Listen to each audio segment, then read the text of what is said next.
Hi, everybody. This is Silvio Canto in Dallas, Texas on Saturday, February the 17th.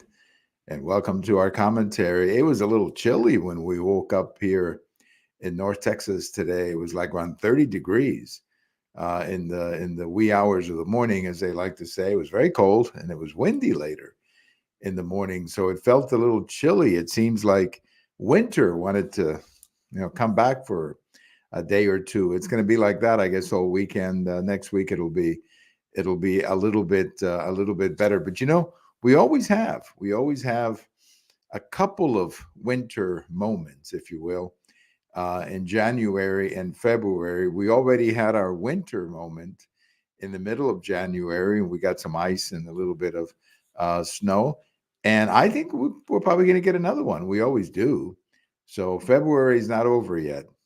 And I remember one year we even had one in early March. That was a little freaky, but nevertheless. So, winter doesn't go away that quickly here in North Texas. There's always one or two visits just to remind us that winter is alive and well. Well, we had a we had a really interesting day today. We went to a funeral, an old friend, a wonderful lady who passed away. She was 91. And while I was at the cemetery, I saw a grave of a man named Trini Lopez. And I asked the funeral manager or the cemetery manager, I said, "Is that by any chance Trini Lopez, the popular singer who was born here in Dallas?" And he said, "That's him. That's him." So I had a chance today to be in the cemetery, and not far away was the late Trini Lopez, who rests in peace right here in the Dallas area. Well, the big story, of course, from the last couple of days is what I call the persecution of Donald Trump. This is really no longer about the law or things that he did wrong. Now we're getting into personal persecution where he's being targeted. And there's no better example of that than what just happened in New York, where he was found guilty of fraud, and he's going to have to pay $350 million and be out of business for like 3 years or something out of New York. Now, I guess the good news is that most of his business is not really in New York anymore because he got out as many others have. But this was such an outrageous decision by this judge. I'm assuming it's going to go down on appeal. It should go down on appeal. This is so outrageous. When you have Jonathan Turley, who's a pretty serious guy, he's certainly not a Trump supporter. When he comes out and he says this is an outrageous decision, and you kind of get the feeling that it is.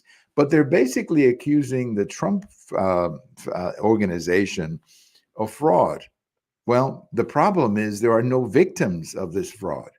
The banks are not complaining about being victims. And in fact, the banks are saying he paid us well, he paid us on time, paid us with interest, and he was such a good customer. We like to have him back. And so there's no victim here in this fraud case. So you have to ask yourself the question: what's going on here? Well, what's going on is the Attorney General ran for office in 2022 saying, "Vote for me and I'm going to destroy Trump." Now just think about that. Just think about that. You have an Attorney General whose one of the campaigns was "Vote for me and we're going to destroy Trump. We're going to punish Trump." Well, that's not the rule of law. That is persecution of a man.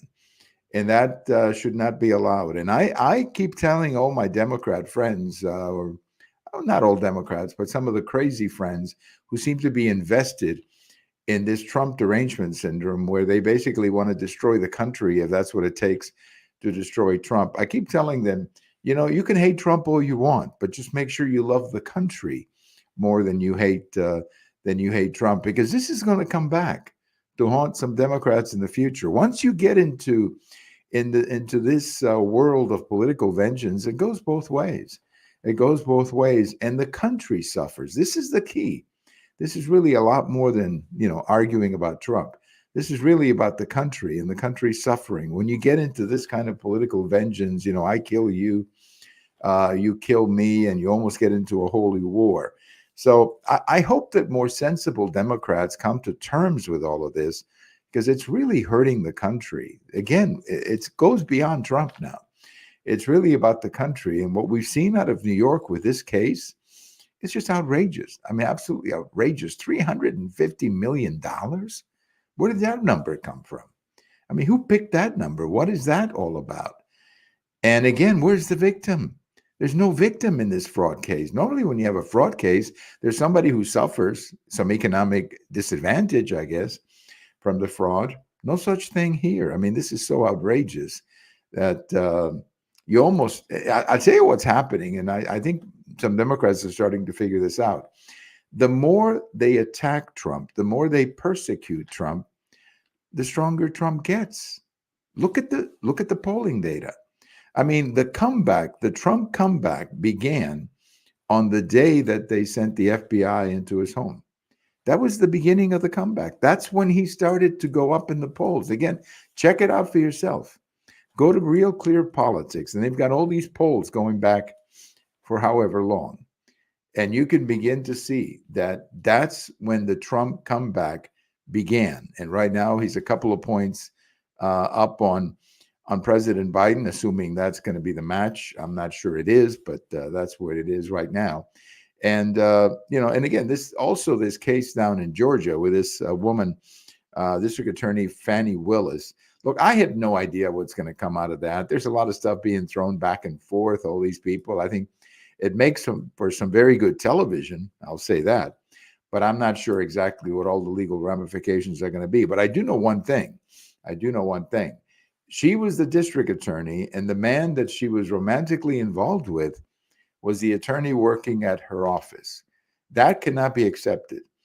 If you hate Trump so much that you're willing to accept that, then you're going to be asking for bigger trouble down the road. That cannot be accepted. Those two people, Fannie Willis and that other man, I think his last name is Webb, whatever his name is, those two people should be, at the very least, reprimanded and punished. I'm sure there's a rule in the state of Georgia that says that the district attorney cannot be romantically involved with one of the attorneys in the office. I'm sure there's a rule that says that, but just on those grounds alone, they should be reprimanded very strongly and perhaps even suspended for a while, because you cannot have this kind of romantic involvement in an office, particularly not a district attorney's office, where you are dealing with some very serious topics. But again, what drives all of this is this crazy Trump derangement syndrome and persecution of Trump at any cost. And it's hurting the country. That's all I can tell you. And it's not hurting Trump. Okay. Trump is not being hurt by any of this. In fact, I wouldn't be surprised if the polling data goes up even more after this. Well, we're learning a little bit about the shooting up in Kansas City. This is the Super Bowl parade. And what we are learning is that the two people that the police has arrested and the police are accusing of having done the shooting are a couple of young minors, juveniles as they're called, a couple of young people who had a gun. And if you know anything about Missouri law, or for that matter, most states, young people like that are not supposed to have guns. And it is illegal to sell them a gun or give them a gun. So, people are talking, every time we have one of these things, we have to have, a parade of people on TV talking about new gun laws. Well, no, we don't need any gun laws in Kansas City or in Missouri. We've already got them. And obviously, these two juveniles or minors, they already broke existing law. They were not supposed to have these guns. That's not what a minor is supposed to do. And whoever gave them the guns, well, they broke the law too. And then you always have to ask yourself, what about the parents? Where are the parents of these juveniles? Well, where were they in all of this? Weren't they aware of the fact that their kids were maybe hanging around with the bad crowd, and maybe their kids had guns, or the parents were so isolated from reality that they didn't know any of this? Look, I don't know. I don't know the parents. I'm not going to be judging people. And yes, there are times, as the father of three sons, I can tell you that there were times when I didn't always know what my kids were doing. But at least I took an interest in finding out, or at least I was trying to find out what they were doing. Obviously, my sons never engaged in anything like this, but nevertheless, as a father, I felt that I had a responsibility to know what they were doing. And my wife and I were always trying to find out what they were doing just so that we know what they were up to.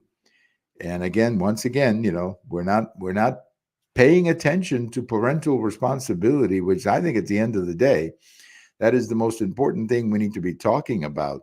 What is it about our society that parents are so irresponsible that these so-called juvenile minors are out there with guns shooting each other? That's, there's no gun law that is going to fix that. I got to tell you, you can pass all the laws you want, but if you've got this kind of parental irresponsibility, I'm not sure it's gonna matter much. Well, today we're going to remember, on this day in history, we're going to remember Jim Brown. Now, Jim Brown, for those of us who grew up watching the NFL in the 60s and 70s, was a running back with the old Cleveland Browns. This is the team that is now the Baltimore Ravens. There is another team, Browns, but this is the original Cleveland Browns. And he was a running back, a fullback, an unbelievable player. And I grew up watching him and just loving watching whenever he played. He had a very short career, played for about 10, maybe 11 years at the most. He rushed for 13,112 yards, 118 games. He averaged, and this is amazing, he averaged 104 yards a game. Talk about being a workhorse, scored 108 touchdowns. Now, granted, the game was a little bit different in the late 60s and early 70s. It was more of a running game. You didn't have, the quarterback passing the ball 40 or 50 times like you do now. But still, that is some pretty amazing work by Jim Brown. He retired very young. I think he was about 30, 31 years old. One day he said, I quit the NFL. He went on to make movies. Now, you got to understand, back then, they didn't make the kind of money they make now. So, I'm sure his body was pretty beaten up by this kind of work, rushing activity over 10 years. So I'm sure he looked at himself and said, hey, I'm going to go make some movies, make some money, and I'm not going to destroy my body playing football until I'm 35 years old. So he got out and he started making movies, became very popular making movies. He did a lot of other things too. But in my mind, the greatest running back ever, and remembering those, days in the late 60s, early 70s when we used to watch the Sunday afternoon games. My brother and I used to watch those games on TV, and Jim Brown was amazing, just absolutely amazing. And I still think he's the greatest running back ever. I'm sure, others would say Walter Payton and these others. Those are great. Those guys are great too. I'm not taking anything away from Walter Payton or Emmitt Smith or any of those great runners in NFL history. But for me, watching Jim Brown was the most exciting thing I could ever see. And the reason he was so exciting is because he took over the game. I mean, when Jim Brown was on the field, that Jim Brown was going to be in the middle of just about every play. The guy just took over the game. And he was absolutely amazing to watch. So we remember Jim Brown, who was born on this day in 1936 and died not long ago. 2023, he passed away, but he was great. All I can tell you is he was absolutely great. Well, have a great weekend, everybody. This is Silvio Canto in Dallas. I think we're going to do a show about the Mexico elections the next time. Haven't confirmed it yet, but I hope we can put all the guests together and do a show about the Mexico election coming up soon. Thank you. Have a wonderful day. We'll talk to you later. This is Silvio Canto in Dallas.